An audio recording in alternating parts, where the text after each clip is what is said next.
So look, the Colonel General has come to visit the Lieutenant General, and the Colonel General has the most unique salute. Dear Fande. And the retirement is when? The Lieutenant General is retiring in exactly 8 years. Exactly. He's retiring in 8 years. Wonderful. Not tomorrow, but in 8 years. In 8 years, yes. Correct. Wonderful. So we are done. Iyi video rero mubonye ni video irimo Lieutenant General Kainerugaba Muhoozi, muhungu wa Perezida Museveni mu gihugu cya Uganda, akaba yerutse gusezera rero mu ngabo z'iki gihugu UPDF, bikavuga yuko yaba arimo arategurwamo kuzasimbura se w'umubyara mu matora azaba muri 2026 muri iki gihugu cya Uganda n'amatora y'umukuru w'igihugu. Yari kumwe na Andrew Mwenda, akaba ari nyiri igitangazamakuru The Independent, kimwe mu bikomeye cyane ku butaka bwa Uganda. Akaba rero ari video ikomeje kugenda ikurura amarangamutima y'abantu batandukanye, aho bamwe bavuga bati urabona uburyo General Kainerugaba Muhoozi ari kuro atuyiniwe next president of Uganda, nkuko benshi bakomeza kugenda babigarukaho. Hari icyitwa rero umushinga cyangwa se icyakomeje kugenda kigaruka mu gihugu cya Uganda kiswe Muhoozi project, ngo ni imwe mu ngingo zagarutswe cyane muri Uganda mu myaka ishize. Bashakaga gusobanura umushinga mugari perezida w'iki gihugu afite kuzasiga umuhungu we Lieutenant General Muhoozi Kainerugaba ku butegetsi muri iki gihugu gituranye cya Uganda. Umushinga w'uko Muhoozi azasimbura Museveni watangiye kugarukaho cyane muri 2013 ubwo General David Sejusa Tinyefunza wiyomoye ku butegetsi bwa Museveni yavugaga ko uyu ari umugambi muremure wa Perezida Museveni, ndetse ko abasirikare bakuru batazawemera bazicwa. Kimwe mu bimenyetso General David Sejusa yatangaga nk'igishimangira ibyo akora, ngo n'uburyo uyu muhungu w'imfura wa Perezida Museveni yakomeje kuzamurwa ubutitsa mu mapeti mu gisirikare cya Uganda. Uyu mugabo agaragaza ko mu myaka itageze kuri 25 Muhoozi yarageze mu gisirikare afite ipeti rya Lieutenant General, cyane ko nta n'intambara zikomeye cyane yarwanye. David Sejusa avuga ko kuba muri 2000 Muhoozi wari ufite ipeti rya Lieutenant ageze kuri Lieutenant General, ngo banyuze mu kimenyane ngo kigamije cyane kumusiga ku ntebe yo kuyobora igihugu cya Uganda. Bijyanye na Muhoozi project byongeye kandi kuburwa muri 2017 ubwo uyu mugabo yagirwaga umujyanama wa perezida mu bijyanye n'igisirikare. Abazi neza by'umushinga bavuga ko kugira ngo Museveni ageze umuhungu we ku butegetsi azabanza kwigizayo abasirikare bakuru barwanye urugamba rwo kubohora Uganda, ubundi akabasimbuza abakiri bato bari mu kigero cya Muhoozi kugira ngo bazabashe kumwumva. Ni gahunda yatangiye mu mwaka w'1997 ubwo Muhoozi ku giti cye yagiraga uruhare rwo gutoranya abasore 100 bigaga muri Makerere University kugira ngo bajye mu myitozo ya gisirikare azabe aribo baherwaho mu gukora umutwe w'ingabo ushinzwe kurinda Perezida Museveni. Uko ngo niko byagenze, kuko aba basore batoranyijwe bagahabwa amasomo ya gisirikare mu myitozo yabereye Ikisenyi mu nkengero z'ikiyaga cya Victoria. Aba basore ngo nibo bahereweho rero hashingwa icyitwa Presidential Guard Brigade. Gusa nyuma uyu mutwe waje guhindurirwa izina witwa Special Forces Command CFC, ndetse mu bihe bitandukanye Muhoozi yagiye ahabwa inshingano zo kuwuyobora. Abari mu mutwe wa Special Forces Command ubu nibo rero bahabwa inshingano zikomeye cyane zo kurinda ahantu hose Uganda ifite inyungu zidasanzwe, harimo no ku kiyaga cya Albert aho Uganda igiye gutangira gucukura peteroli. Uyu mutwe wiganjemo abasore bato bubaha kandi bagakunda Muhoozi.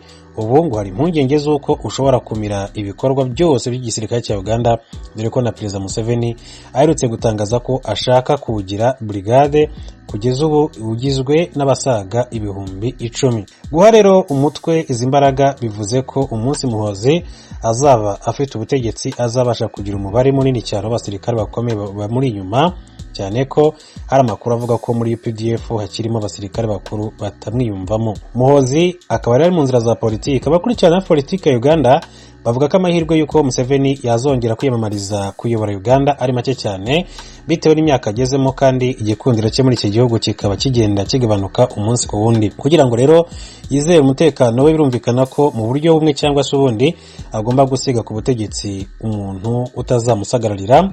Birumvikana ko mu gihe iminsi iri kwihuta ngo Museveni ave ku butegetsi, akwiye kuba rero ari gutegura umuntu ugomba rero kumusimbura mu buryo bwa politike. benshi ahangaha niho bahera bemeza ko urebye akazi Muhoozi ari gukora muri iyi minsi ushobora kugaheraho wemeza ko ari no kwihugura mu bya politike kugira ngo azabe umusimbura mwiza wa se. Inshingano za politike asa naho yazitangiye mbere gato yuko agira uruzinduko mu Rwanda rugamije gukemura ibibazo bya politike byari bimaze igihe hagati y'u Rwanda na Uganda. Nyuma y'uruzinduko Muhoozi yasezeye mu gisirikare, mbere gato yagaragaye mu bikorwa bya politike. Urugero ni nkaho ku itariki 31 Mutarama 2022 yakiriye ambasaderi wa Ethiopia muri Uganda witwa Alemsahei Gilawi bagirana ibiganiro. Minsi mike yakurikiyeho yakiriye na ambasaderi w'Ubufaransa Gilles Armand Aniambusu. Muri uyu murongo wa politike Muhoozi aherutse kandi kugirana ibiganiro na perezida wa Afrika y'Epfo Cyril Ramaphosa wa Afrika y'Epfo. 2021 rero hatangiye kandi kugaragara abanyarwanda benshi cyane biganjemo urubyiruko basa n'abari kwamamaza uyu mugabo nubwo amatora y'umukuru w'igihugu ari muri 2026. Abenshi muri aba bifashisha imbuga nkoranyambaga cyane cyane Twitter.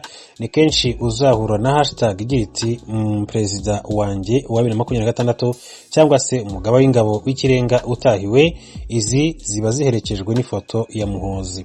Ubu butumwa Lieutenant General Muhoozi yandika kuri Twitter uzasanga kandi hari benshi bandika bagaragaza ko ari we uzayobora Uganda se namara kuvaho kandi ko bamubonamo umukuru w'igihugu mwiza. Uretse ubu butumwa hari n'abatangiye gukoresha imipira yanditseho My Next President. Uretse kandi ibi Muhoozi yabinyujije kuri Twitter aherutse gutangaza amagambo yatumye benshi bakeka ko yaba ari guca amarenga yuko koko ari we uzasimbura se. Yagize ati Data Perezida Museveni yambwiye ko nk'umwana muto nshobora kuzagera ikirenge muke igihe naba mpisemo kubaho nabi kubera abaturage ba Uganda nk'uko nabikoze, atabagande bazifatira umwanzuro niba narateye ikirenge muke. Lieutenant General Muhoozi ni umugabo w'imyaka 47 akaba umubyeyi w'abana bagera kuri 3. Yabonye izuba ku itariki 24 Mata mwaka w'1974. Avukira muri Tanzania mu mujyi wa Dar es Salaam aho se Yoweri Kaguta Museveni yabaga. Ni imfura mu muryango w'iwabo akaba ari nawe muhungu rukumbi Perezida Museveni afite. Amashuri yo mu buto bwe bitewe n'ubuhunzi yayize mu bihugu bitandukanye nka Tanzania, Kenya no muri Sweden. Nyuma yuko se afashe ubutegetsi 86 Muhoozi n'umuryango we baratahutse amashuri ye ayakomereza muri Uganda. Yize amashuri atandukanye arimo Kampala Parent School, King's College Budo na St Mary's College iherereye i Kisubi. Amashuri yisumbuye yarangije mwaka w'1994. 1999 nibwo rero Muhoozi yinjiye mu ngabo za Uganda. Muri 2000 arangiza amasomo yakurikiranaga mu ishuri rya gisirikare ryo mu Bwongereza rizwi nka Royal Military Academy Sandhurst. Leta z'Ubumwe za Amerika igiye kuzorungika abandi basirikare 500 ku mugabane wa Buraya gukomeza umutekano w'inteko za OTAN. Ubushikiranganje bwo kwivuna abansi bwa Amerika bwavuze ko Uburusiya bwarungitse hafi inguvu zabwo nka zose kurwanira muri Ukraine. Mu gihe Perezida Vladimir Putin yongereje ibitero, umutegetsi mu gisirikare ca Amerika yaragabishije ko Uburusiya buriko burondera abagwanyi b'abanyamahanga b'abanyesiriya kubafasha iyi ntambara. Leta z'Ubumwe za Amerika uyu mwaka imaze kurungika abasirikare 12,000 biyongereye ku bari basanzwe ku mugabane wa Buraya. Ariko Perezida Joe Biden yavuze ashimitse ko atamusirikare wa Amerika azoja kugwana n'Uburusiya muri Ukraine. Ubushikiranganje bwo kwivuna abansi bwa Amerika bwavuze ko abasirikare b'Uburusiya bagereranywa n'abarenga 150, hafi 100% ry'ubushobozi bwa gisirikare bw'Uburusiya bamaze kwinjira muri Ukraine. Amakenga arabandanya kwiyongera yuko igisagara ca Odessa ahari kivuko gikomeye cy'igihugu gishobora kuzotegwa. Perezida wa Ukraine Volodymyr Zelensky yaragabishije ku munsi w'Imana ko Uburusiya buri mu myiteguro yo gutera amabombe akomeye kuri iki gisagara. Kuri intambara nyine ishiramwe mpuzamakungu ONU rikeneye umuhora wo gucishamwo imfashanyo zija mu bice birimwo intambara muri Ukraine. Umuyobozi w'urwego rwa ONU rw'ubutabazi Martin Griffiths yabwiye akanama ka ONU kajejwe amahoro n'umutekano ku isi ko abasivile mu bisagara nka Mariupol, Kharkiv, Melitopol hamwe n'ahandi bakeneye imfashanyo zihutirwa cyane cyane imiti. Iyi nama yakoranye mu gihugu Ukraine n'Uburusiya bari mu biganiro ku nshuro ya gatatu byo guca umuhora w'imfashanyo, ariko Uburusiya bwavuze ko butaronse ivyo bwari bwiteze muri ivyo biganiro. Griffiths asaba ko impande zose zigwana zikwiye gukingira abanyagihugu n'inyubakwa zabo mu gihe barasana ibisasu muri Ukraine. Yavuze ko ONU yarungitse intumwa zayo i Moscow mu biganiro n'ubushikiranganji bwo kwivuna abansi bw'Uburusiya kuri ico kibazo cyo gutanga imihora y'imfashanyo. Washington, ijwi ry'Amerika. Mu yandi makungu, raporo ya ONU kuri Afghanistan ivuga ko intambara hamwe n'ibitero ku basivile byagabanutse kuva abatalibani bashitse ku butegetsi mu kwezi k'umunani umwaka uheze. Ariko iyo raporo ivuga ko agateka kazina muntu ku banya-Afghanistan benshi gahungabanywa birenze urugero. ONU ivuga ko ubwicanyi ndengerabutungane ku bahoze muri leta barimwo abacamanza, abashingwamanza, cane cane ab'igitsina gore ubandanya. Komiseri wa ONU ku gateka ka muntu Michelle Bachelet yavuze ko abatalibani bishe abaharanira agateka ka muntu, abakora mu bimenyesha makuru, abandi nabo barafungwa no kuzimanganywa. Michelle Bachelet avuga ko hambavu y'ayo mabi abantu hafi miliyoni 200 ni kuvuga ica kabiri c'abanya-Afghanistani bahanzwe n'ikigoyi. Ibi vyatumye abana bakoreshwa, abandi bagashingirwa bakiri bato, ahandi bakagurishwa kugira abavyeyi baronke ibifungurwa. Ambasaderi wa Afghanistan muri ONU i Geneve avuga ko igihugu ciwe gihanzwe n'ibihe bitoroshe kandi ko gukingira abanya-Afghanistan bikwiye gushigwa imbere ya byose mu bikorwa vy'amakungu. Washington, ijwi ry'Amerika. Nayo muri Afrika, muri Cote d'Ivoire, abantu bashika 5 barapfuye mu ijoro ryo ku munsi w'Imana rishira uwa mbere baguweko n'igorofa i Abidjan ku mugwa mukuru w'ubutunzi. Abajejwe kuzimya imiriro bavuze ko abandi bantu 13 bakomeretse kandi ko ibikorwa bibandanya byo kurondera abandi boba barahasize ubuzima. Iyo nyubakwa y'amagorofa 4 agerekeranye yasenyutse mu ijoro ryo kuw'Imana rishira uwa mbere.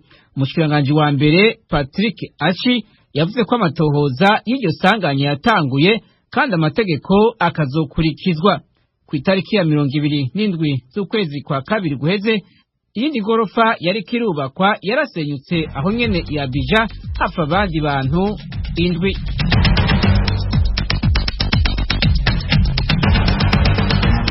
urakoze abiyizi Bigirimana mukomeje kumva radio ijwi ry'Amerika yumvikanira kuri FM 104.3 mu Rwanda, mu Burundi ni ku mirongo migufi ya shortwave kuri metero 1922. Mushobora kandi kumva ibiganiro byacu mukiri ku rubuga rwa internet kuri wa@radio.com no ku mbuga za Facebook, YouTube na Instagram. Adresi yacu ni radio yacu.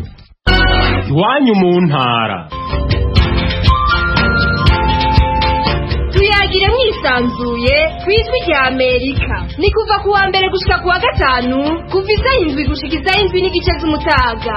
Iwanyu mu ntara, iwanyu mu ntara, iwanyu mu ntara.